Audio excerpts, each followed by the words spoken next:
Welcome to this month's Party of Six. We have a fantastic panel joining us as always today, including a special guest. From our normal group, we have Meenakshi Singh of Sidecar, The Brook and the India Bar Show, Cliff Kreider of Chuck and Tap and Stinger Compliance, Dave Nitzel of Dave and Dave Consulting, Stinger Compliance, and a whole bunch of other stuff. And of course, me, Chris Schneider of the Bar Business Podcast and the Bar Business Coach. Joining us today as a special guest, we have someone who works with one of the coolest companies in the industry, which is Gin and Luck. And for those of you who don't know, Gin and Luck is the parent company of Death & Co. So Death & Co., we've talked about the Cocktail Codex before when we talked about our favorite books, but really well known, Alex Day, Dave Kaplan, they are the leaders there. And then right under them is this guy who's joining us, Willie Rosenthal. But to make sure we know a little bit about Death & Co., for those of you that aren't as familiar with it, they started as a flagship brand in 2006 in New York City. They have expanded to New York, Denver, Los Angeles, and Washington with that brand. They also have a new brand, Close Company or Close Company. I don't know. Willie will correct me and tell me which one it is. But it's more casual, high energy cocktail bar concept, Nashville, Las Vegas, Atlanta. They are working on a hotel brand. They are working on another membership-driven digital venture. They have a whole bunch of stuff going on. So this is going to be a really interesting conversation to know not just how really nice bars work, but how they expand, how they grow, and all the different things that you can do in this industry to develop nowadays. But our special guest today is Willie Rosenthal. He is the Vice President of Operations of Gin and Luck. He is responsible for coaching things, leading things, doing all sorts of stuff. I don't even know. He's going to tell us. But he led the opening of Death & Co. in Denver. He is based out of Denver, and he has multi-unit operations experience. Just a really cool guy. So this is going to be a very fun conversation.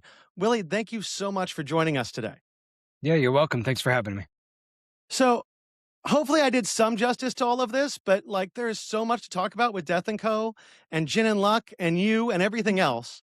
So fill us in a little bit on the background and what I screwed up, where I missed, and other things we need to know for both you and the company.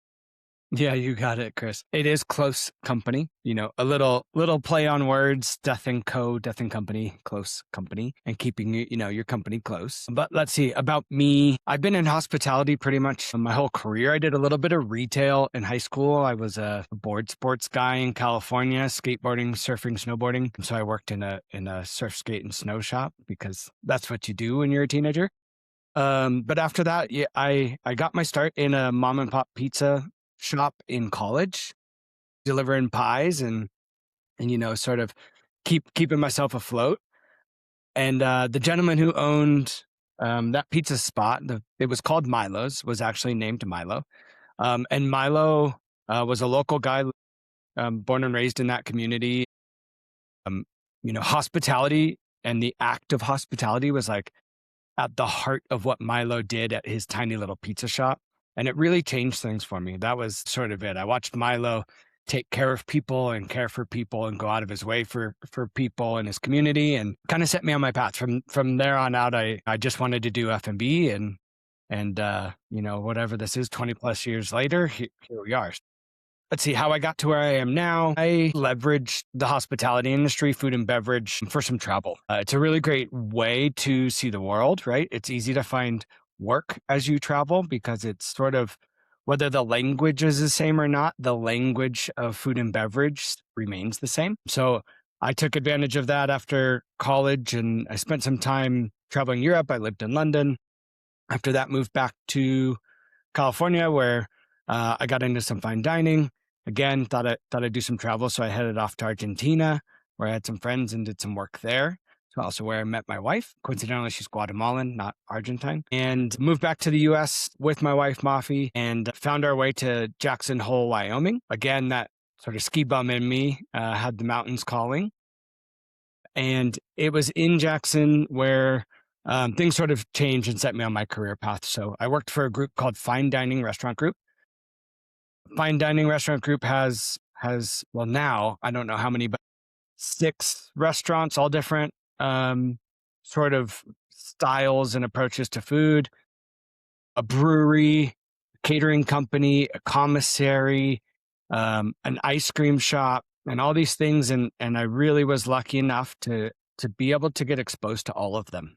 At one point in time or another, I either worked in a location, I managed a location, and For a while, I did like float managing. So I got to a day here, 2 days there. Someone went on vacation, spend a week in that.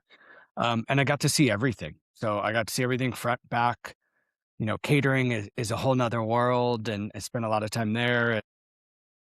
And that's where I was like, okay, there's so much to be offered to somebody when it comes to food and beverage. Like it's so different depending on the type of place and the type of people, the environment you're working in, the town you're working in, that I really decided, okay, this is the career path I want, but also that, multi-outlet or keeping it really multi-dimensional was important to me. And I just kind of put it out there. I wasn't trying necessarily to leave fine dining restaurant group, but I did, want to find a bigger environment, not necessarily a city. And got to talking to people and kept my resume updated. And along came Dave Kaplan. That's actually a cool story. Maybe we can come back to how we met and he invited me to interview. And yeah, eventually, after the interview process, Dave invited me to Denver. My brother was there. I had a new niece there. And it was just sort of perfect. Mafi was born in Guatemala, raised in New York City. So Jackson Hole was a little bit small for her. And so a little bit more city life, but also still the mountain life is how we ended up in Denver, opening Death and Co Denver as the GM. And, we just fell in love with being here and eventually bought a home. I'm actually in a little town called Evergreen, which is about 45 minutes west of Denver in the mountains. So we live in a really beautiful place here in the woods. And yeah, did I miss anything? That was probably more than you even bargained for. Oh, that's fantastic. Sounds like you're hitting on all cylinders. I like that. A beautiful place in the woods in Denver. Meanwhile, traveling the world and doing cool stuff sounds all right to me.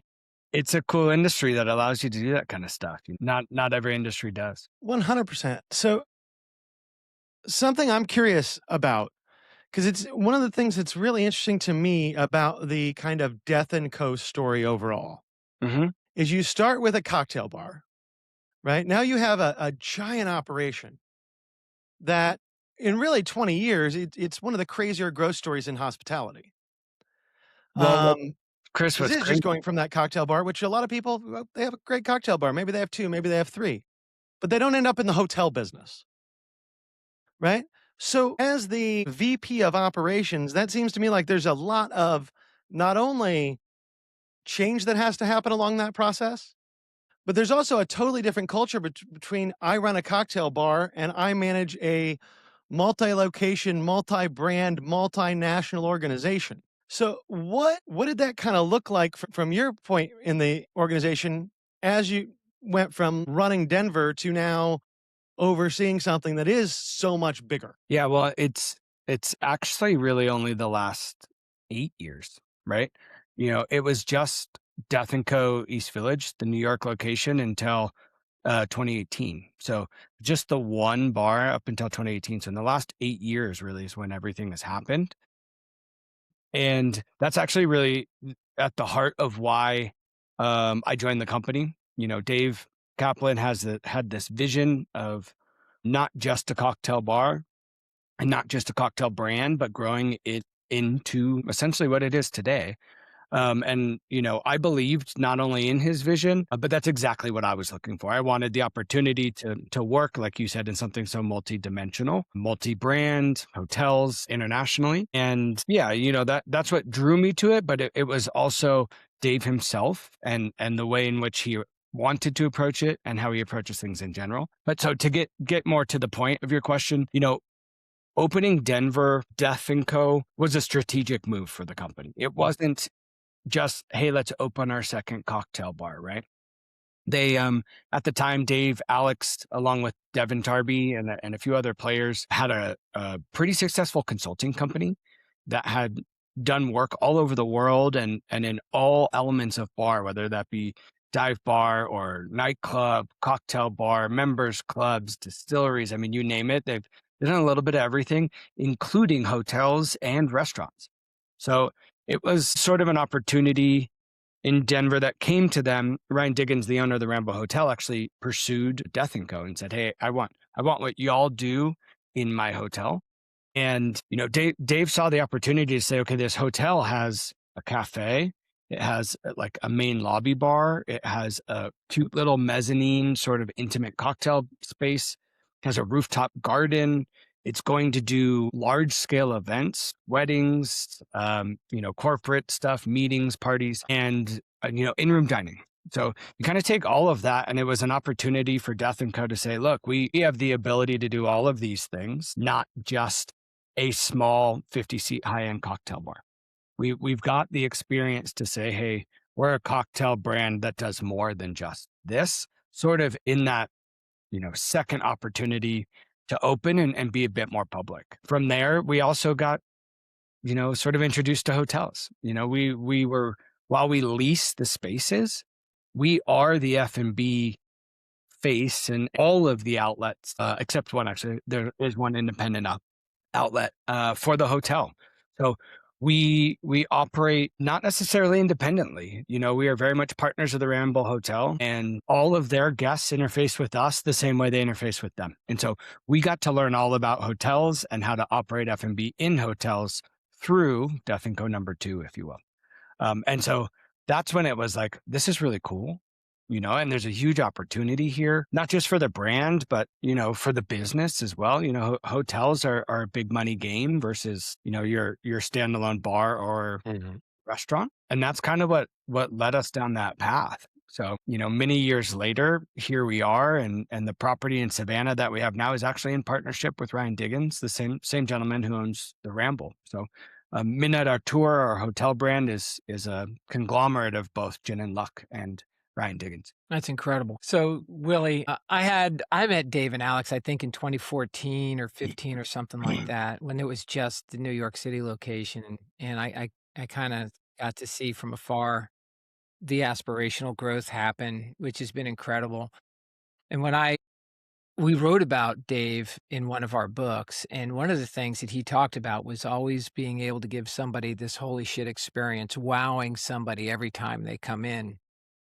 And I found that to be like immensely aspirational, but it wasn't just talk. Like, you guys really want to do that. So when we knew you were coming on, I thought, man, I want to talk about pressure. Like the idea of you've got one of the best, if not the best known brand in your space, and you have these huge aspirations. You're global. You're dynamic, which means you've driven a lot of complexity into your business model and still have the highest of standards. I don't know that I have a question other than what's that like to have to manage that across a global platform for you? What's the pressure or the stress, or how do you guys deal with that sort of expectation? It's funny you asked. When we opened Denver, I was new to the company. Death & Co. #2, and Death & Co. already had such a huge following from the books, from Instagram, that's very well ran. And that pressure for me, I can't even tell you. It was immense. Yeah. And I don't have a cocktail background. So the pressure of, hey, running this large operation, my role there was that I had multi-unit experience. It was huge. And it was really crazy. You wouldn't believe it. We posted that we were hiring Death & Co. Denver, and I got 650 applications in 2 weeks. And I got them from something like 30 or 40 countries and almost every state. And for somebody coming from the outside, that, talk about pressure. I was just blown away. What was cool about that, quick tangent, was it allowed us to actually make the decision, hey, we don't need to hire the best of the best from all over the world and the country. We've got enough people interested in more than enough talent in Denver to just hire from Denver. We didn't want to be a New York bar in Denver. We wanted to be a Denver bar in Denver. So it really set us on that path. Since then, we've only hired local all along, unless, of course, we have somebody who wants to transfer. But, I think how we handle that is, I don't know. I don't think any of us look at it the way you just said it. Like, it doesn't feel like pressure. Okay. And I don't think our staff feels that either. Maybe, getting hired for a new job that you're excited about, they feel some pressure, but it's less about the pressure of the guest or the outside looking in, because our approach to sort of fine dining, even though it's cocktails, is really casual, right? Like, we really want our people to be themselves. They get to dress the way they'd like to. We don't spiel or script anything. It's just like, hey, let's go out of our way to make sure that you're being you so that you can provide that incredible guest experience. If we're shaping people to be something, it's really hard to adjust and to play it by ear with your guests, So I don't know. There's a lot of pressure from just the name of the brand. And I think the expectation of our guests is really high, but that's no different than any place that's doing really good stuff, right? Like if you're on a list or you've got a star or anything like that, like you make the slightest mistake and you're going to hear about it, or they might even post about it. And it's the same for us. So I don't know. I don't think about it that way, right? And I really don't think our team does either. I'm sorry, I don't totally No, answer your look, question. I love the answer. It was really top of mind for me. It's what I wanted to ask you about because I have a lot of respect for the brand. You know what? I mean, I forgot about the coaching credentials too. Like you guys have set up shop again all over the world. So it feels, and I know how Dave a little bit thinks about some of this stuff. So I'm like, man, how does that translate? But what I also know is you guys have an amazing culture in the business and you do so many really cool things right. And I'm not going to ask about that because this is my turn. I already asked my question if it comes back to me, but I know you do great cultural work to help drive a certain amount of performance, but in that authentic, comfortable way. And I just think I think it's a great answer. I think it's awesome. And I'll throw it to Cliff or Min for the next question. Well, Dave, before we go to Cliff, like you're right. We want to be the best place to work first, right? It's not about the guest experience first. No offense to any of our guests. It's about being the best place we can work first. And that takes a lot of that pressure away. Mm-hmm. That's amazing. Really, I must tell you that in 2014, when I read the book, Your Death and Co., the book that came out, the first, I think, was called The Modern, if I'm not wrong.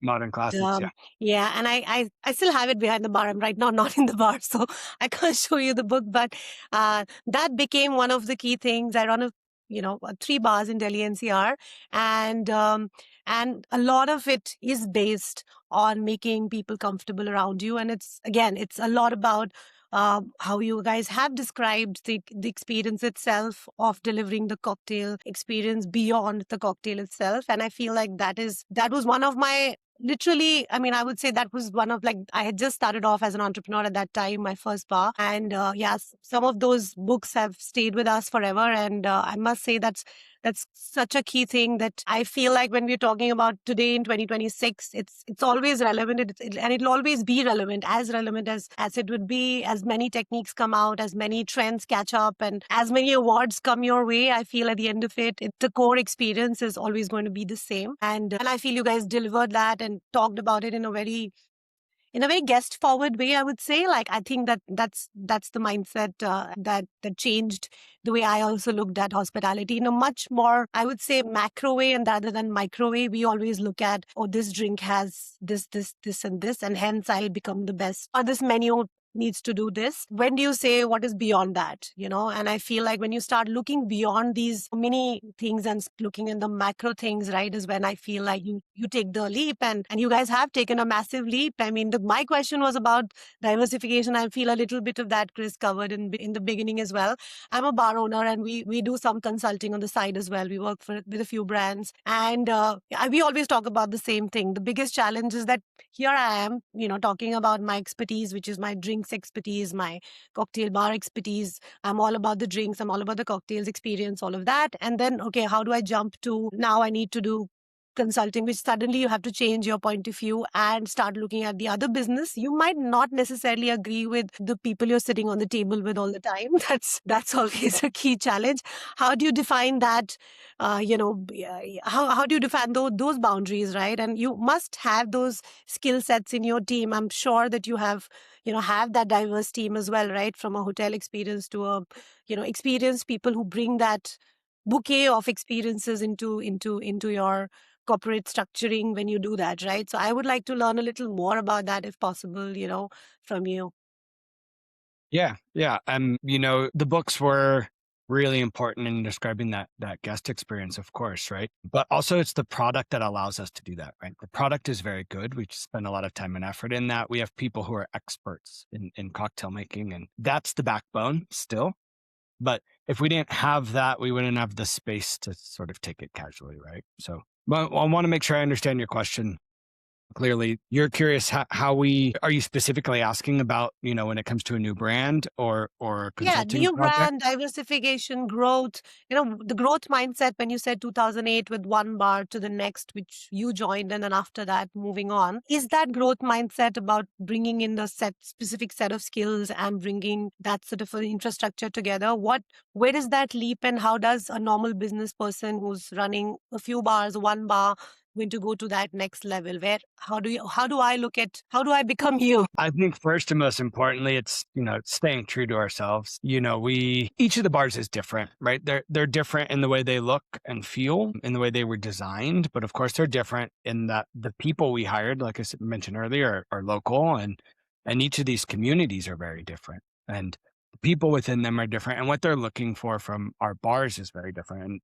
And we allow that to happen intentionally. Sometimes it's hard, but the goal is to open in Seattle, which we're doing in a couple of months, hire from Seattle, learn from the local team there on what people are looking for in that market, and cater to that too, right? Like not just say, oh, this is the box we live in and this is how we do cocktails and this is our service. And, a really good example and where we learned this lesson on how to just be ourselves within that individual community was in Denver. We had all this incredible talent, and everyone knew the New York bar and wanted to be the New York bar. And I mean, from ownership to management to the staff, it was almost like we were trying to recreate New York.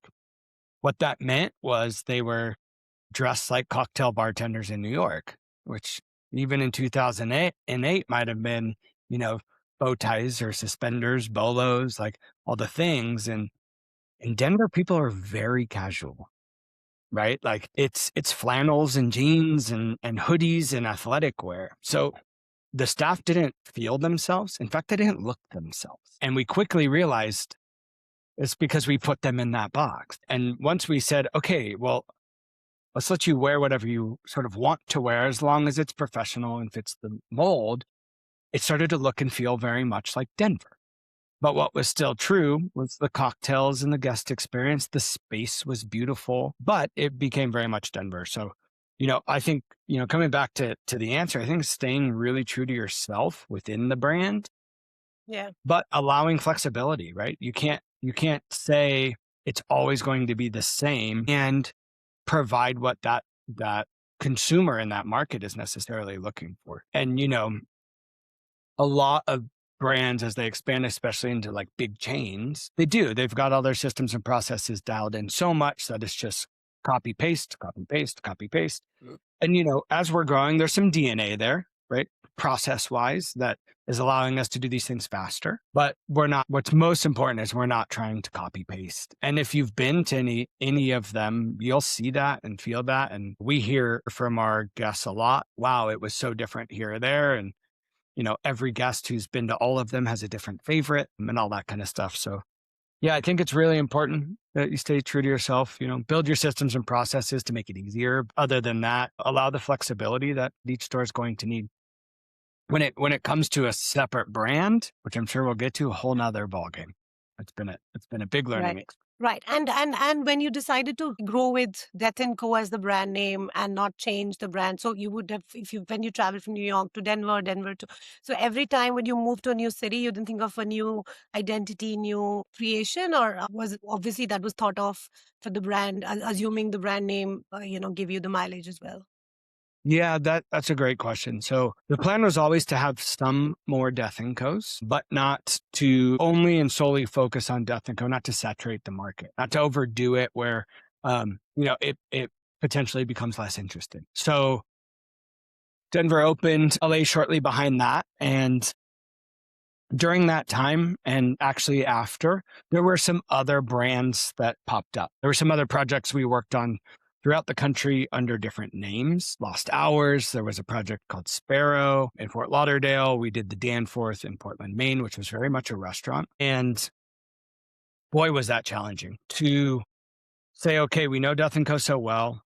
It's Yeah. got an incredible following. It's known so well. To then create a new brand out of thin air and a new vision and a new, fan base or attempt to was incredibly challenging. It takes a lot more time and energy.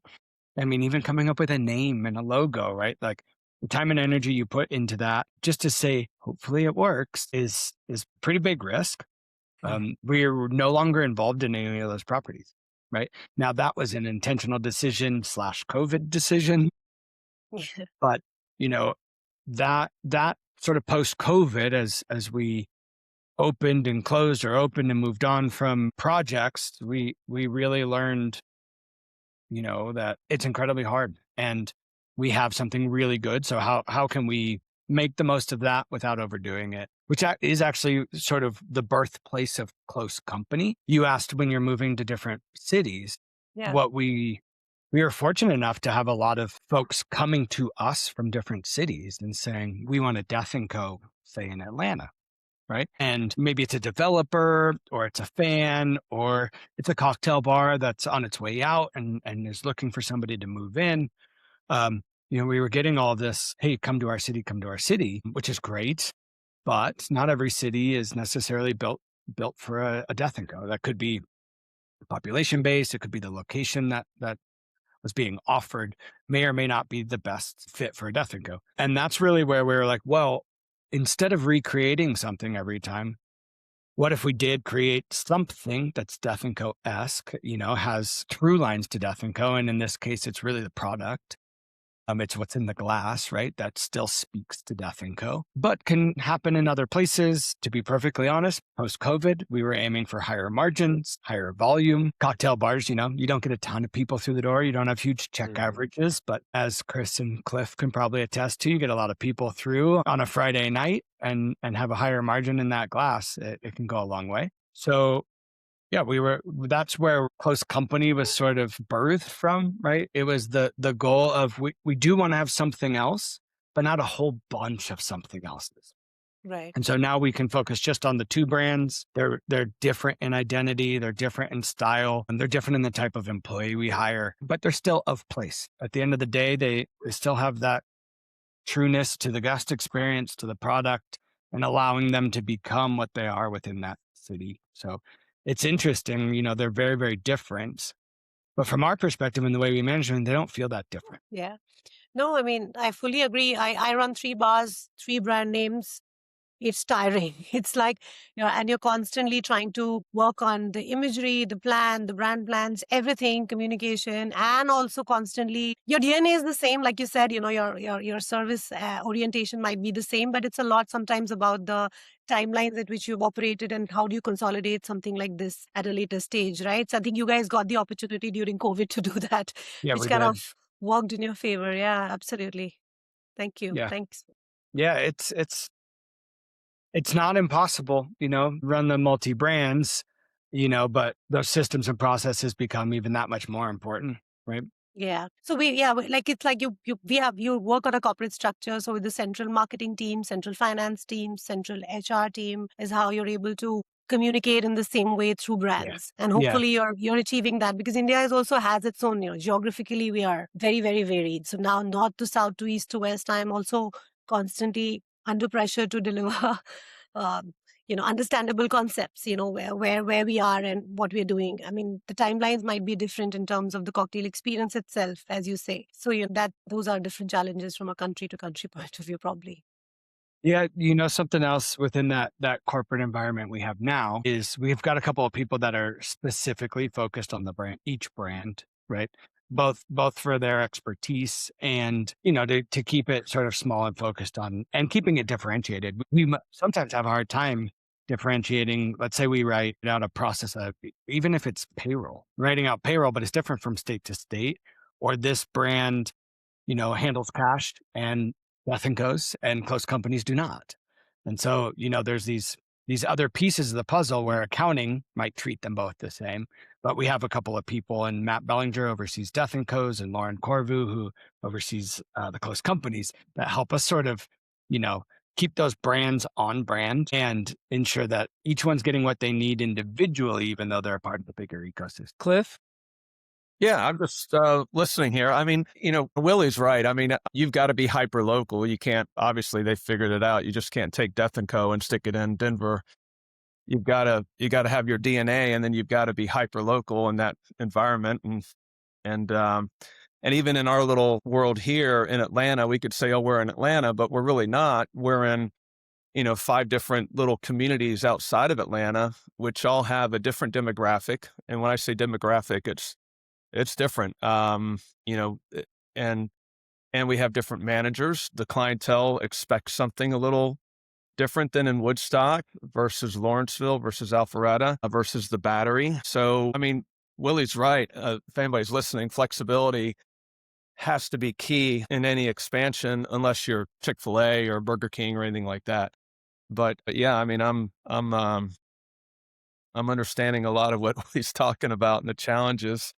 And Meenakshi is asking is correct. It's hard as hell to expand inside a metropolitan area. I can't imagine what it's like to expand outside the state. We tried, we looked at different locations, but my gosh, you just get overwhelmed a little bit. So it's easier to stay home. So big challenge. What do you, Willie, what have you found to be easier, or what have you found to be harder with expanding out of the local market of New York? Yeah, I think, Cliff, before I jump into that, you mentioned it's hard to expand within the metropolitan area. I think that's why you see so many people who do expand within a metropolitan area with so many different brands. Yep, exactly. Yeah. And like, take Union Square Hospitality Group, not only all those brands, but originally they were like all within walking distance, right? Keeping it close together allows, a much smaller corporate team who can kind of bop in and out. Right. Keep it within the family, right? You got synergy. Yeah.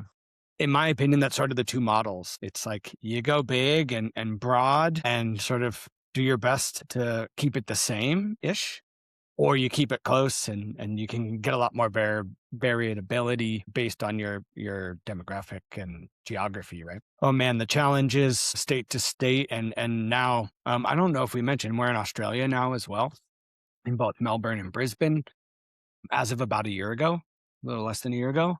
And, I already mentioned a little bit, but state to state, the laws are so different. Whether it be your liquor laws vary terribly, where, as you know, Cliff, we're in Atlanta and we're not open on Sundays. That's just the rule. Try living through COVID in Atlanta. Yeah, sure. Well, and I spent time in Utah, and Utah's got all of these crazy liquor laws that just make it different, not worse or better, just different. But labor laws, incredibly different from state to state. Doing openings, and I mostly now sort of oversee the opening process, applying for your different permits and licenses and how you do that. It's different everywhere. The biggest challenge is, learning the way things are done in this state or in this county or in this country, because it is different from place to place. And, you get good people behind you. You find, lawyers or local administrative people who do this, and you take good care of them and get close to them and get a lot of help is really a big part of our focus in expansion is that laying the groundwork before we get there, before we're open there, is really important to understanding it, to opening on time. It gives us the opportunity to get to know people who are there. We spend a lot of time in market as much as possible. And that's everybody from Dave and Alex, down through the entire ops team. We will get there and not just spend time there, but explore bars, restaurants, neighborhoods. What are the tourists doing? What are the tourist activities? We're going to go and do all of that. Sure, it's really fun. It's a huge perk, but it's because we're trying to understand the place the best we can. And often what we find in those expansions or in those visits is what's missing, right? We might say, oh man, nobody is open till 3 a.m. here. So in this place, we're going to be open till 3 a.m. Where in Denver, it's 12:30. But nobody's open till 2 unless it's a dive bar in Denver. right? So I think a big part of it is exploration. If you ask Dave and Alex, they're going to tell you, we're not going to open anywhere unless it's a place they love to go, right? It's somewhere they love to visit. They've been there before. Maybe they know people there, friends, family, and it's somewhere that they enjoy visiting, and so would the rest of us. Why open somewhere you don't want to be, essentially, right? If you're going to spend a lot of time there, especially out of a hotel, and you got to go back year after year, why open somewhere, even if it's a great opportunity where you don't enjoy going and you don't enjoy the people, right? So that's the first step. Do we enjoy it there? The next step is, okay, let's get to know it as much as possible. Figure out the nuances of the specifics of the city, state, or country. And then the hiring process is key too, right? Making sure we hire local, and more often than not in our visits, we get to know some bartenders, bar managers, owners, and we really try to leverage that as much as possible for our hiring process as well. Well, I'm going to submit my resume for any recon that you want to hire me for. Yeah, I mean, it's Yeah. definitely a big perk of the job. I wouldn't say, we like spend fortunes on it. But we do make sure it's an important part of the vetting process. No, it's the most fun I have is because I'm kind of an analyst by trade, and so I think a lot of restaurateurs, food and beverage guys are too. I don't know how many times my kids would duck under the table to tell me the brand of a table or a brand of a chair. And over the plate. I probably have 1,000 pictures of bathrooms in my phone. It's probably kind of creepy, but You and me both. Light fixtures. Oh yeah, Yeah. Cool signage. yeah, My wife won't let me face the restaurant, right? Like if we go out to dinner and we go sit at a table, it depends. If it's somewhere that I'm like really excited, it's sort of our key, she'll say, you want to sit facing in? You like to see it all? Absolutely. Right. But if we're, it's just her and I, you're facing the wall. Well, it's like a show. I mean, I'm watching the show. Yeah, I forgot who's in front of me, right? Totally. Yeah. I'll walk out of a restaurant and I can tell you if they were overstaffed or understaffed, how big their sections were, who was new, and that's not what I was there for. No, you're right. You're counting the people going in, counting them going out, how many tables turned. I know it's just so much fun. And then in the cocktail side, I'm asking the bartender, was that 1.5 ounces or was that 2? I'm trying to figure out the cogs. Yeah. Actually, that's a really interesting point too, because you asked about the challenges of these different markets. We had talked about maybe talking about that. So I made a list of how challenging it was to be in Australia. That's like a mile long. But one of the most important things or biggest surprises for us, Cliff, was we have all of our specs, right? We've got 3,000 drinks, say, in our compendium. It is all filed away. It's very well organized. You go to Australia, we're going to use some of those to introduce them to what we do. And then, they'll also write their own. And so we start building out the drinks and we're pricing them out with their beverage team. And somebody says, hang on, there's 2 or 2.5 ounces of booze in this. Yep. And we're like, yeah. And they said, well, nobody here drinks anything with any more than 1 or 1.5 ounce of booze in it. Like this will ruin people because they'll be so surprised. They're used to drinking 4 or 5 drinks, not 2. Yeah. And we had to then rewrite specs of drinks that we have had in our lexicon for years and years and years that are very well-known drinks. Say a Oaxacan old fashioned, somebody's going to order it. We've actually had to adjust that down. Right. The glass size is different even. So like you don't serve a martini in a big old V martini. You serve it in a nice small martini. It's the same drink. You just got to proportion it all down, right? So Yep. That was really fascinating and took a ton of work to make that change. Right. And that's a surprise that you didn't know was going to be hitting your fence, I guess. Yeah. Also in Australia, the labor is unbelievable. They take such good care of their people, whether it's time off, right? Like, holiday in most of the world is very different than we see it in US or we get in the US. It can be very long and very, very, expensive, but that's just the norm. Also in the different states in Australia, there'll be, anywhere from normal time to time and a half to double time and a half. Wow. And that goes for how late you work. As you pass, I think it's 10 p.m. and then again, midnight, your hourly rate goes up. If you work on Saturday, your hourly rate goes up. If you work on Sunday, the same. If you work on Sunday past midnight, you get the idea, right? Yeah. Yeah. You work on a holiday. If I might mess this up, it's either double or triple to start, and autograts. And the autograts go on and they're huge. And a portion of that goes back to the business for being open up. I find that stuff Pretty- fascinating. It's fascinating, but it's also the type of thing that you can ask every question you can think of to, like, we've got a business partner there, AVC, Australia Venue Co. They're incredible partners. Yeah, so every question you think you can, and then you don't realize you should have asked that one question about what is the expected size of a drink? Right. Yeah. Right. Or how do you pay after midnight? Never asked that before because I've never heard of it before. We were in Nepal, in Kathmandu, and we were looking at the bar operations. Out of all the things that we thought we've covered, we had no idea that they follow lunar calendar instead of solar calendar. So they are in 1982 or something, and they're here. So, you're talking to your finance guy and getting this. So can we get the monthly closing? And they're like, oh, month is still 15 days away closing. So I'm like, no, but we start closing, and then, first week we start assessing, and they're like, no, 15th is our closing. So you have to rejig your entire system, and their months are also named in the lunar calendar wise. So it's not January, February they're following, right? So this is something, it's actually named differently. So you constantly are struggling with what's the calendar in which we are operating. It's insane. I had no idea what is coming at us. I mean, this was, this took us like, my CA was like really worried about how will they manage here in India. What they're used to, the systems and procedures usually, right? So it's a whole set of challenges that can come into you. Speaking of something you'd never think to Nuts. ask. Just absolutely nuts. Are you on the lunar calendar? I think we should all go to Yeah. Kathmandu and see Min's new place too. Doesn't that sound like fun? Yeah, Willie, they're like on you, a lunar traveling calendar. type. Let's go to Kathmandu. Yeah, I'd love that. I mean, that's the best excuse to go to Kathmandu I've ever heard of. Cliff, that's a Mhm. song, right? Of Seeger. Nice. Hey, Willie, I have a Good job. question. I know a little bit about your organization and I understand that we've talked about how things can be so unique by location.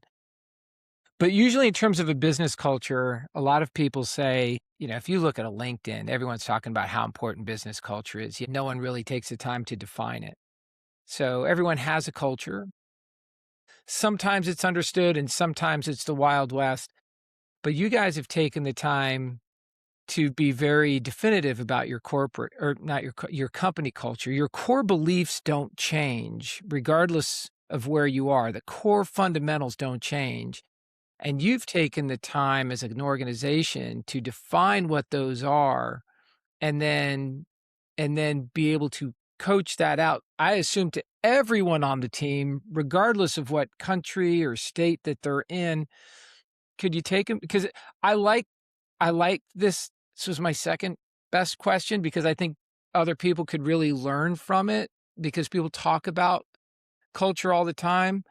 And I work with lots of bar and restaurant groups, and almost none of them actually have it defined. And you guys have done that.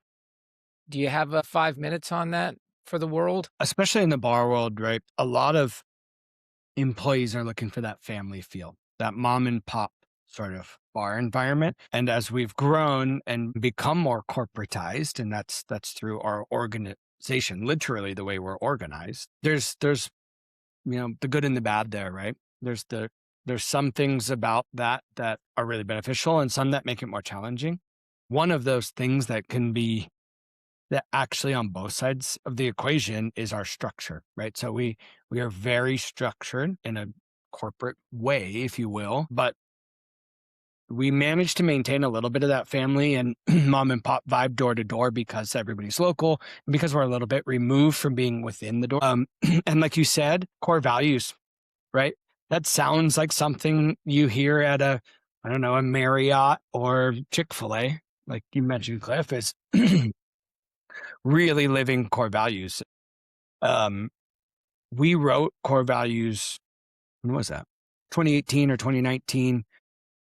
Gin and Luck was created to sort of become the umbrella company for our different brands. And originally we had, I don't remember how many, let's say it was 8 might have even been more than that. And they're individual words, and it was just a list of words. It didn't really mean what it was intended to mean, right? And if you had asked an employee what the core values were, they could list half of them, maybe. But we realized, and this was learned from bigger organizations who have great culture, that creating these core values that we truly believe in, that we can define, and that more importantly, we can live by and impart on our employees and use it for praise, but also use it to explain why they did something wrong. Or not the way we would have liked them to, was huge. So, we've narrowed it down to 5, and they're well-defined, and we refer to them constantly. Everybody can name them. We truly use them for accountability, both good and bad. And that sets the tone. It really helps. Okay, this is who we are, who we want to be, how we believe we should act as human beings. And that's the first step to really creating some culture, right? There's no muddiness on what is Death & Co. and close company. What is the employee who work here expected to be, believe, behave, but also what can they expect from us, right? So I believe that's the first step in our strong culture. On top of that, we're an open book, right? So Dave and Alex on a regular basis share all of our financials, whether we're doing well or doing poorly. And there's some doors that have done poorly and eventually closed, and they knew that all along. We don't hide anything and allow them to understand where we're at, because it also helps them understand the pressures we might be applying or why we can and can't do something, right? If they totally understand the business and why we're making the decisions we're making, that really helps build a lot of culture. It also motivates folks to be a part of something they're learning more about, or how they can contribute better rather than just sort of being a cog in the wheel. A couple other pieces that I think are really important. We, again, is probably more common in a corporate environment than most bars, is we give our employees reviews, and they're sort of twice a year. So annually they get a real review, a pretty in-depth review their supervisor spends time on, where they're reviewing the employee's performance, mostly against core values, and the employee reviews it themselves. I'm reflecting on how am I performing, and then they sit down and compare and contrast. And it's not disciplinary. It's just like, where do you think you are? Where do we think you are? Great, we're perfectly aligned. Stay on that path. We're not. Wow. Okay, so here's where we don't see eye to eye. Let's talk about why, and let's get you there. Then 6 months later, we do a check-in. It's not a formal review. We don't put as much time and effort into it, but we sit back down and go back and look at what we did in the review, which is all documented, and say, where are we now? It's been 6 months. Are we improving? Do you feel like you're getting the help from us you need based on the review to get you to where you want to be or where we need you to be? So we have those opportunities to have open and honest dialogue with every employee from top to bottom. Dave and Alex review each other. I mean, you go all the way down to our newest employees. They get an opportunity for feedback on a very regular basis. That doesn't exclude, the on-the-fly coaching, right? That happens on a daily basis, but it is something structured that people can look forward to and that they can look back on and remind themselves of where they were. And I think oftentimes that's really impactful too. This is where I was and this is where I am now. I was a bar back. I wanted to be a bartender. I'm the head bartender. Part of that is we got them there by working with them to get there. And then the last is like a state of the company type stuff. We've been a little bit inconsistent to what we'd like to do here in format. We've tried to do like a big town hall, virtual, get everybody on. We've tried to just record them and send them. We've done newsletters, but similarly to the open book approach, it's just what's going on? What markets are we looking at? Where are we expanding? What are we doing differently? Our benefits are changing in June, right? Everybody found that out when we did our last state of the company meeting. I think it was in February or March, just keeping everybody in the know. So it's not like, the corporate entity up here is doing what they do and we're doing what we do in these doors. Everybody's a part of everything, really to the extent they want to. Some people don't engage with that at all. That's fine. A lot of them do. And I think, all of those pieces really bring the shared culture together from door to door. And then I know I keep saying it, but the specifics in each door brings their own culture to it. And we allow, our management to speak to that too, right? Hey, at this door, we don't want to do that because this staff feels differently. Mhm. Okay, great. Mhm. Then you guys don't have to, but everybody else. Hope that So, answers. Willie, I want to ask a bit of a follow up here because I'm a finance guy largely. A lot of what I do is finance work. And I tell people all the time, hey, you should share your financials. And every single person I tell that to almost inevitably is scared to do it. Right. And my argument has always been, well, if your team sees the numbers, they know what's going on, they will help you. Right. You're giving them information to help you. Don't be embarrassed that you're not making money. Share it with them, and maybe you will make money. It's so refreshing for me to hear that from a big corporate standpoint, you guys are kind of, well, not big corporate, but growing corporation standpoint, you guys are doing the same thing. So what would you say as somebody who does this at scale to that independent bar or restaurant owner that's saying, I'm afraid to share where I am? Start small. I think that independent restaurant owner might be a little less comfortable telling all of their employees, particularly because they're usually in that door a lot. And it can be unsettling or embarrassing even to see a negative number at the bottom line. But if you share that information with the key players, right, whether it be a manager or your head bartender, the people that impact change on a day-to-day basis and drive culture back to culture. And, culture has a big impact on your overall financial performance. And if they can understand and they can speak for you on behalf of you to the other members of the team, I think that can be a step in the right direction and maybe allow somebody to feel a little bit more comfortable because they have this small group. Maybe it's 2 people, maybe it's 4 who they really trust, and allow them to sort of trickle that information down organically versus maybe necessarily looking at it on paper. That'd be my thought. I've never really thought. Awesome. And one other quick question I wanted to ask, because I think you had mentioned when you brought up Close and Company that you guys don't take cash there. Yeah. So what was, because a lot of the folks I work with are Midwest, South, like they're still 30, 40% cash. But I know particularly, you get into some of these larger cities, even the folks that are taking cash are, 2, 3% cash, and that's it anymore. What made you guys decide to go just no cash at all? Truth is, in Atlanta, when we opened, the team there wasn't comfortable carrying cash. That was it.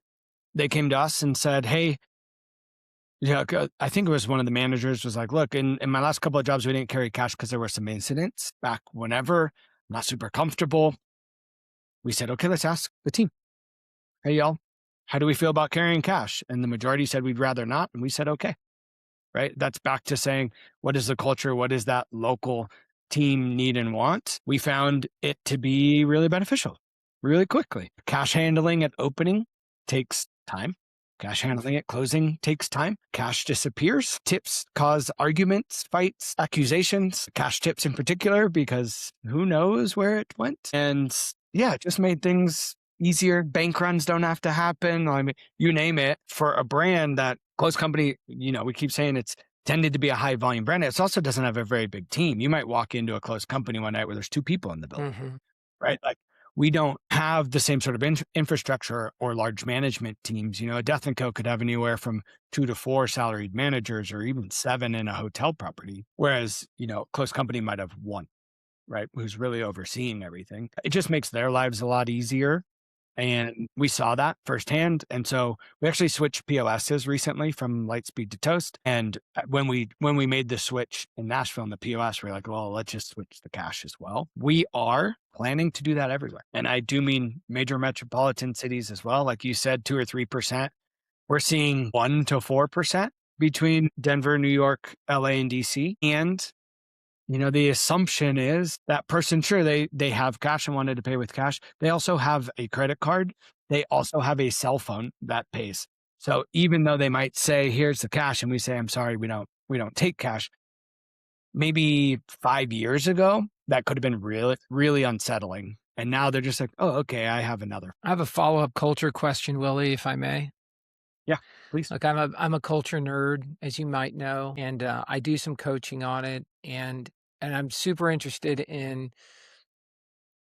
There's levels of sort of culture failure, and in what breaks my heart is the people who actually try to define it and they just pick the words, like it becomes an HR project. And what are the 5 words that are current or popular right now? That what's the right thing to say versus who are we? And so I'm curious about your transition in what you guys saw. I'd love the thought process of, hey, we had these 8 words that we pulled out of the dictionary that I don't know that this is how I'm imagining this, that these are the 8 words that we thought sounded like the right 8 words. And that didn't, I'm making this up, that didn't work for us. Tell me a little about the path from the 8 words to the 5 things that actually define you guys. Is there anything insightful that people can learn from? Because I don't think I think you're in 1% or less territory in terms of your understanding of what culture really is and how to really define it and then implement it throughout the organization for our industry. It's a unicorn. I'd just love to hear a little bit more. Yeah, I mean, you hit the nail on the head, right? We created Gin and Luck to sort of bridge the gap. Essentially, at the time, it was to bridge the gap between the Death & Co. brand and business and our consulting arm. Instead of them being 2 separate entities, we wanted to bring them together, okay? So bringing Proprietors LLC, consulting, and Death & Co. together, we put those 2 teams around a table. This was actually my introduction to sort of the next level of the organization. I got to sit at that table. It was a really fun thing for me at that time, but also in my career. And we did exactly what you said. Here's a dry erase marker, Dave Kaplan on the wall. Throw some words at me that you believe we should embody. And, 40 words on the board. Okay, now let's go through and one by one, keep it or kill it. Narrowed it down to 15. Okay, let's talk about why these 15 and keep them or kill them. Narrowed it down to 8. We battled for 2 hours on the last, I think it was 2 words. Mm-hmm. Oh man, I wish I could remember what they were. One was empathy. Empathy's always on the list, by the way, and I hate it, for the record. I won't go into why, but I hate empathy as a cultural touch point. Defined somewhere. Anyway, I'll have to look when we take a break at some point. There it is. It was empathy or intuition. Which one? And we drew a blue line between the 2. And we still to this day refer to it as the thin blue line, which is the line between empathy and intuition. But anyway, so we ended with 8. We didn't define them in our own words. We defined them like a Google search, right? What is connection? The internet says this. We just wrote them all down. Mm-hmm. We may have made some slight adjustments in those and we don't like that word or how that, right? And then that was it. Here's our core values, everyone. Embody these. And that was the extent of it, right? We did speak to them on a regular basis, but we didn't use them as a tool. And this is, Dave, what you're talking about. This is where we learned we were doing ourselves and our team a disservice. These core values were that thing on the wall, painted in the hallway you enter in that everybody just walks right by. Mm-hmm. Now, we don't actually do that, but, some big organizations do. And, we quickly learned, and it wasn't too long after, a year or two, they weren't effective. It wasn't helping them. So then we went back to the drawing board. How do we take these 8 words and make them a tool, make them into something that I mentioned earlier we can use both to set the tone and to hold people accountable and to reward and recognize. And so we essentially narrowed down from those 8 to our 5, changed one of those 5 into something new, and gave it a try. And every year we revisit them and say, is this still the right 5 words? Do we still believe these are our core? Because as we grow, we also changed as an organization, and we have changed these core values slightly, not every year, but pretty much, even if it's in definition. One of our core values was pursuit of excellence. Okay. I'll read it to you. It says, we will forever be chasing excellence, even when we sometimes fail. It is a pursuit without end. It used to say, we will forever be chasing excellence. It is a pursuit without end. We missed even when we sometimes fail. So a couple of years ago, we added that in. And we actually learned that lesson by opening and closing a door. And it was devastating to some folks. Mm-hmm. Or folks in other organizations were like, are we okay? Is the company okay? And we're like, we're totally fine. It's not something that's scary. It's a part of our growth, our lifespan. So we decided to add even when we sometimes fail. We know we will. It's okay. There's, perfection is not the goal, and we will fail. So things like that, ensuring that we are, again, a living, breathing organization, and we're making these changes and adjustments for ourselves, but also for our culture, right? Maintaining our culture. That our culture has changed significantly since 2018 till now. 2018, when I opened, I had the privilege of hiring every incredibly talented bartender I could find who knew everything about everything and knew our books inside and out. Well, if you think about it, most of our employees are in their 20s. Well, how old were they when we wrote our book? Right.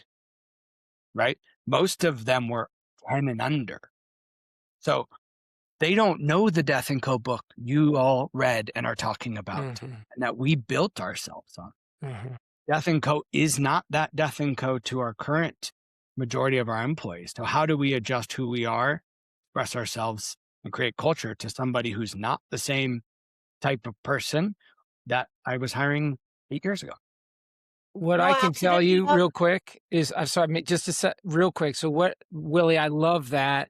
And what I can tell anyone who's listening to this is I've been fortunate to interact with some of the managers at different locations all over the country. They can immediately tell you these 5, and they can immediately tell you what they mean. And the power in that is immense. I just think that defines what it means to have a really great culture. So kudos to you guys for putting in the work, and you deserve all the fruits of that labor. And I think it's awesome. Sorry, Meenakshi, go ahead.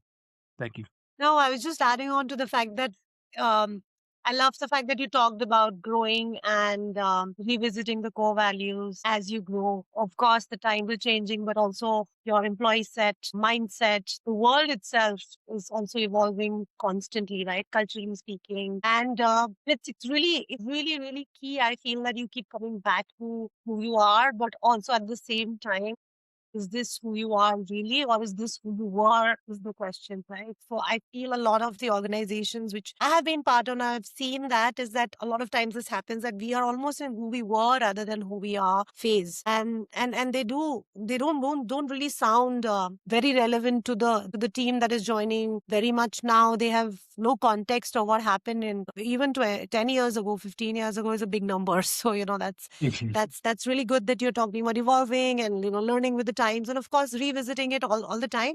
I feel as a challenge would be that how much are you living those core values, and how often are you visiting those with your coaching, with your regular interventions, trainings, of course, founder interactions, and also bringing this down to the culture is seeping into the lowest common denominator here, where we are talking about is everybody understanding what this really means, and sometimes you can be living in your own cloud and in your own world, thinking that this is who you are as an organization, but at a level at which you might not be interacting enough, or you're not really there all the time. This could be a big miss sometimes, and I think the fact that you can keep it relevant and keep going back to your team and visit it again and again is a very, very core important part of maintaining core values. I love that. Yes, absolutely appreciate it. Yeah. Well, and one thing that's changing so dramatically is the amount of talented competition in the cocktail landscape. Even in the last 8 years of my introduction to the cocktail, sector of F&B, there was a lot of people doing really wonderful things, and now there's an incredible amount of people doing wonderful things in big markets and small markets with product, just as good as ours, right? You can get a cocktail that's a fantastic, well thought out, well put together, right? Attention to detail and the fresh juices and the way in which they're handling their things everywhere, right? And that wasn't the case when it was Death & Co. New York only, or even when Death & Co. Denver opened. Yeah. It's all that much more important now when there's a million cool kids out there to compete with. We also used to be on the list winning the awards, and not as much anymore. It's less of a necessarily a goal of ours than it used to be, but also there's a lot of people doing amazing stuff out there, and we do still want to remain true to who we are. We're not trying to dramatically change what we do and how we do it. And that means we're more the old guy in the room now, and we're No, happy with it. absolutely. No, and I would say that a very interesting thing about today's time is team retention, attrition, keeping your team motivated enough. A lot of times, with the awards, with the lists, most of your young team would be looking to join and at least follow through into looking at joining an organization which is on their way up to the lists or already up there. How do you manage those expectations within the team to say that, okay, you're here for a long term? How are you managing those expectations for your team? Yeah, I'm glad you asked. We speak about it up front. Part of our onboarding process is the introduction of the core values, of course. It's also the talking through who we are, who we want to be, and what our goals are in general. So they really understand where we're at. But we also talk about that with the employee. Who are you? What are you looking for? What do you want to get out of this? In our interview process, it's not just what's your experience and do we like you? It's what do you want to get out of this job? Why do you want to be, say, a host? We want to make sure that what they believe the job to be is what we believe the job to be before we will even consider hiring them. We want to make sure we're on the same page. We want to understand what their goals are and that they align with ours as well. A really great example is when we were talking about growth strategy along the way, and whether it's Death & Co. or is it going to be a new brand or another close company, a lot of that is really centered around not just the business's growth, but the opportunity for growth for our people, right? Because as you all know, you could have an incredible, I don't know, let's say bar back, become bartender, become bar manager, become GM of that one location. And that's it. There's nothing left in a lot of bars, restaurants, organizations, right? And so you have this wonderfully talented person. They've worked their way up. They're loyal. They're smart. They've learned a ton. Well, what we've done is created somebody who's capable of more, wants more, and who's going to leave because that's it, right? And that's okay. We want them to go and take advantage of what they've learned and gained and grow and take another opportunity. But we'd rather keep them within our organization. So part of our growth strategy is really centered around creating more opportunity for our people too, right? So actually, I have a great example. We're opening Seattle, and we've got a bartender in Denver who's going to move to Seattle to be our head bartender there. Well, now a bartending position opened up for somebody in Denver that we don't have, especially in our bartending team, we don't have a lot of openings, right? They don't leave often. They enjoy where they work. They learn a lot. They make okay money and they stick around. And so people are waiting and anxious for that opportunity. If we don't have anywhere for people to go, those opportunities are few and far between. So as we grow, it creates some more opportunity, more upward mobility. And that's a really big part of how we hopefully motivate, but also when we talk about a benefit to us to have somebody who bartended for us for years help us open a new location. Yeah, no, it's also, yeah, you're giving them a ladder also and showing them. And I also feel like the great plus would be that you're giving them your DNA, right? So your DNA is going to the next new bar, and which I feel would be the biggest plus here. We are not learning from scratch, and you're hopefully taking the same culture and starting from the same space, right? The people are the culture, right? So the organization is benefit a lot from that. That's a great thing to do. Um, I could talk 2 hours to Willie. I mean, I'm kind of curious, I'm more the, like you said, I'm kind of a real estate guy, found all the locations, the team negotiated, the sale purchase of the buildings, we've renovated them. But in between finding a location and then opening, there's just a ton of stuff. I mean, some of it must be fun. And I know it is because some of it is fun, but some of it's just so frustrating. And everything takes longer and everything costs more. So how do you work these contingencies into your pro forma? And then how do you work the contingencies into the P&L, like the first year's P&L when you're when you're trying to get stabilized? So being a numbers guy and having to do this for the locations, I was getting pretty good. but I was still always, it was always wrong. I always knew the P&L was wrong. I always knew the timeline was wrong. I always knew the cost was wrong. That's just one of the things. So how do you tell me in your world what goes Yeah, on? I mean, we're still wrong too. Yeah. But, we sort of start with what we call pencil test, right? You may have heard of that before, and it's approximate cost per square foot, approximately what we can make per square foot, all that kind of stuff. And then we do our best that, again, like when we get into market, meeting people, oftentimes we know some people and we'll get to know business owners and ask them questions. We'll ask them, how are things going in this market? Places where we're unsure of how it might perform. We'll dig deep and be open and honest with people and see what kind of feedback we can get. Also, in going to these towns and experiencing them, you get an idea too.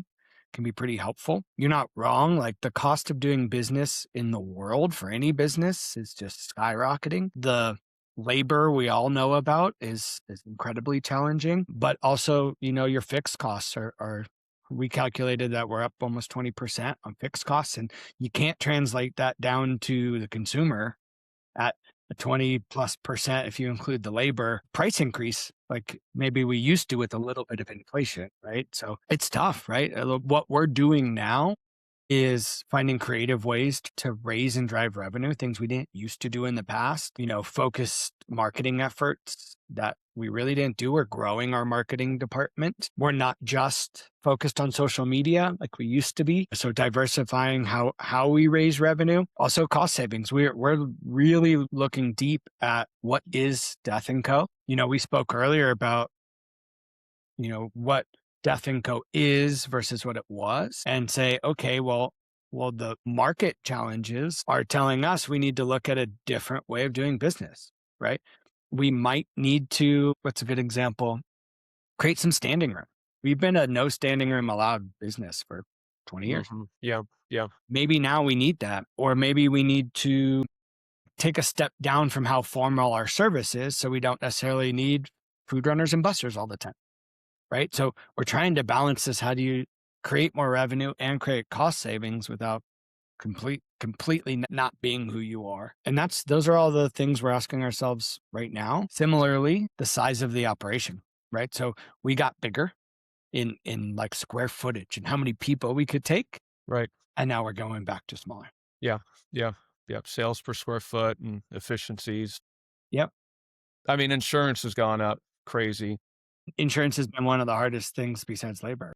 And then when we started 10 years ago, and y'all started, it sounds like 15 years ago, you could be a bar. And a matter of, our roots are as a beer bar. We were beer only for the first 2.5 years. We didn't know, we were kind of the neighborhood pub. But nowadays, you have to entertain everybody. It's not enough to serve a good cocktail. There has to be a music bingo or a musician or a big concert in your backyard. It's no longer, you have to entertain. And at least that's in the markets we're at now. So yeah, right. We're doing a lot of that too, right? there Finding you go. Right. pop-ups and activities, that we can do to differentiate. And again, there's so much competition that, historically you have your watering hole.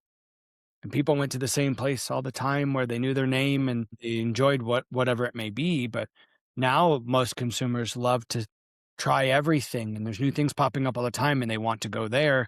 And it's far fewer and far between that somebody is visiting you on a weekly basis, Right. let alone a monthly basis.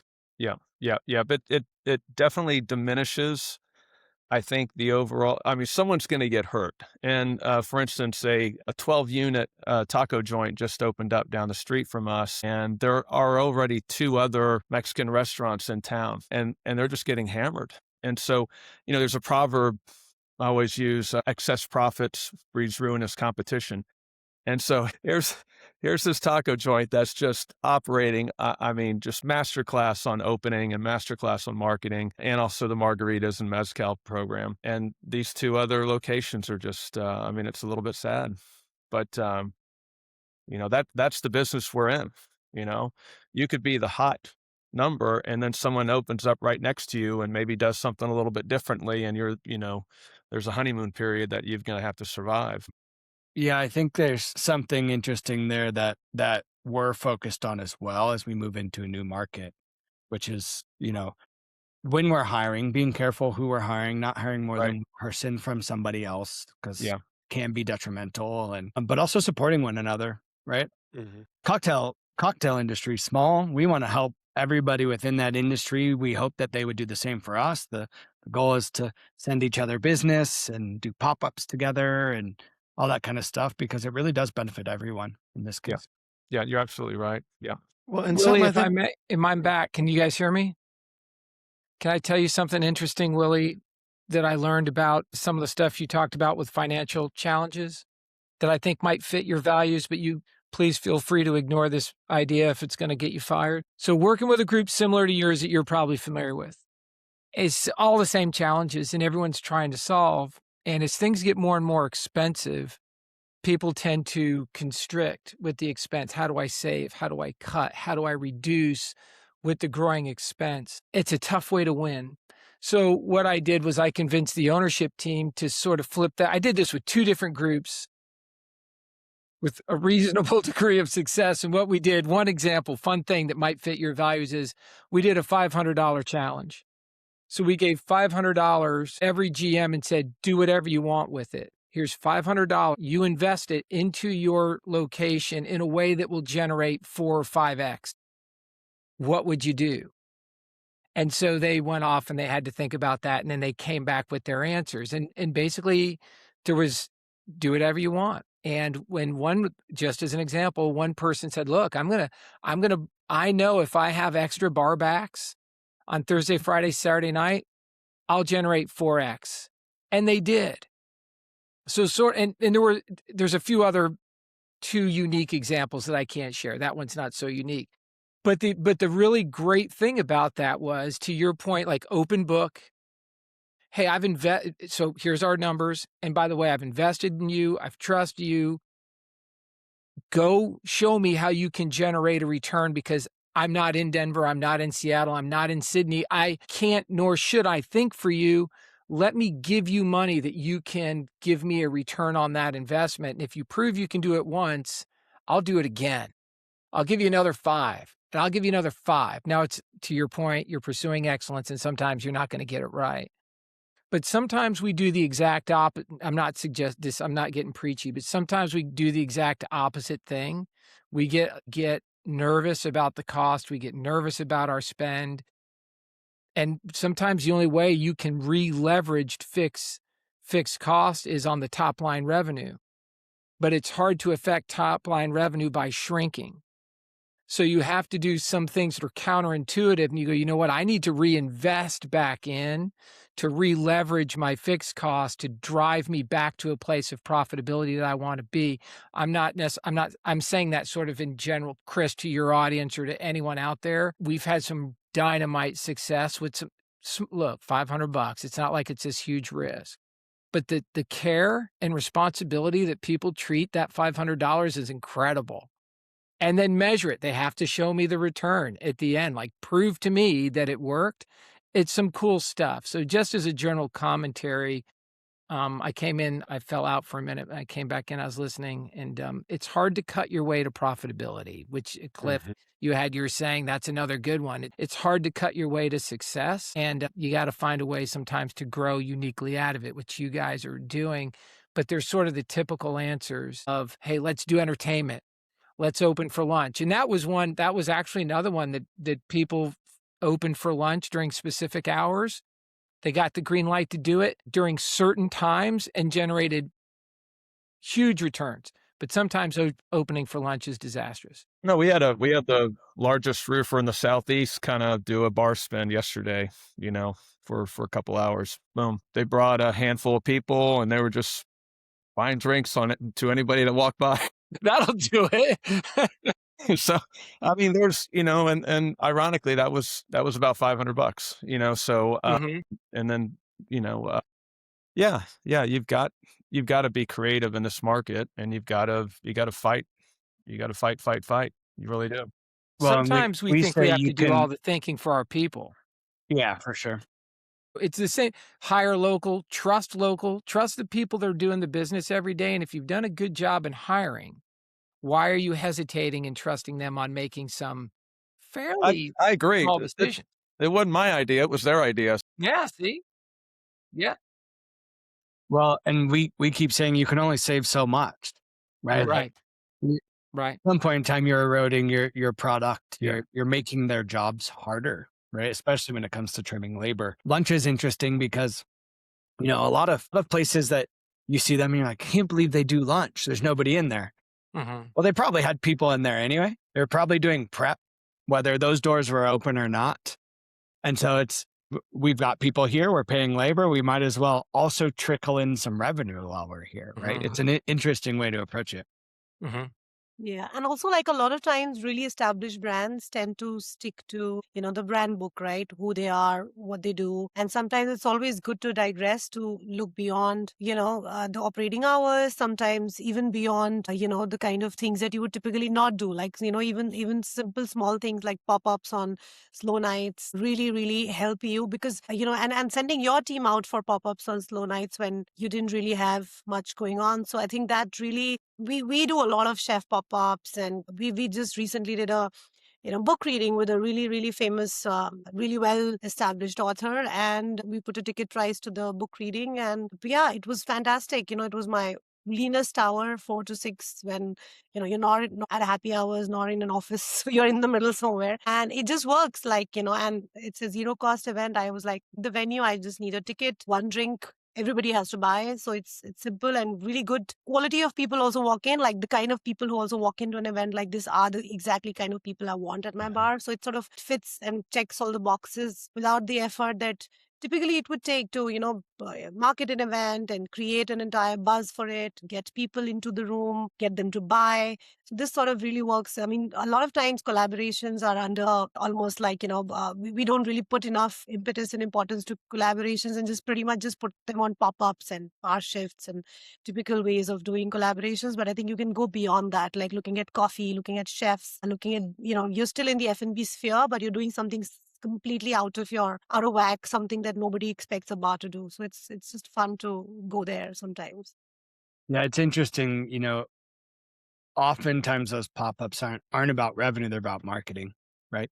And sometimes you're pleasantly surprised that some money came in as well. Yeah, pop-ups were But always the a big more market. creative those are, the more outside the norm, the more traction they're going to get in terms of marketing, but also potentially in their success, right? And it's funny you say a book reading because we're working on organizing a book reading and signing at Death & Co. Denver. We have a daytime program. We have a coffee shop there called DCAM, Death & Co. AM. And there's a lady who's become a regular, coming in, getting her breakfast and her coffee, and she's been writing her book in the bar for years. And she's finishing it. And so one of our baristas, as she was like, I'm almost done, they've gotten to know her really well, said, why don't you come here and release it with us and do a book signing and do a book reading, and we'll host you, and there's no charge because obviously you haven't put your book on the market yet, but a really, really cool sort of full circle opportunity. And funny that we're both doing book readings at our cocktail bars. Yeah. So something that's triggered in my head as we're talking here, and it goes to, Willie, what you were saying about being careful about what costs you cut, and it goes to what Dave was saying about getting feedback from managers. To me, one of the things that people miss the most in this industry, and it drives me crazy when I talk to my clients, your frontline folks, like your dishwasher, knows how to save you money if you ask them how to make their job easier, right? Your barback knows how to save you money if you ask them how to make your job easier. As an owner, I didn't know shit, right? My team knew everything, and I just asked them, and they'd be like, hey, if you did this, it would make my job easier. And I'd be like, okay, turns out you make their job easier, it saves you money. And it's so funny, especially as I've gone from ownership to the coaching side, where people expect me to have problem or answers. And I'm like, I don't know anything about your business. I don't know where you are. I've never been to your city. Like, I know nothing. But I can tell you how to ask a good question that will get us the answer. And so often, I feel like in ownership, people want answers and they try to come up with the answers themselves rather than realizing it's about the question and your team knows how to save you the money. Yeah, we didn't talk about this previously, but we do an annual, like, send out a bunch of questions to the entire team, and we're pushing 200 employees now. And give them the opportunity to give us feedback. And it's just that. And this is, sure, it's just once a year, but it's anonymous.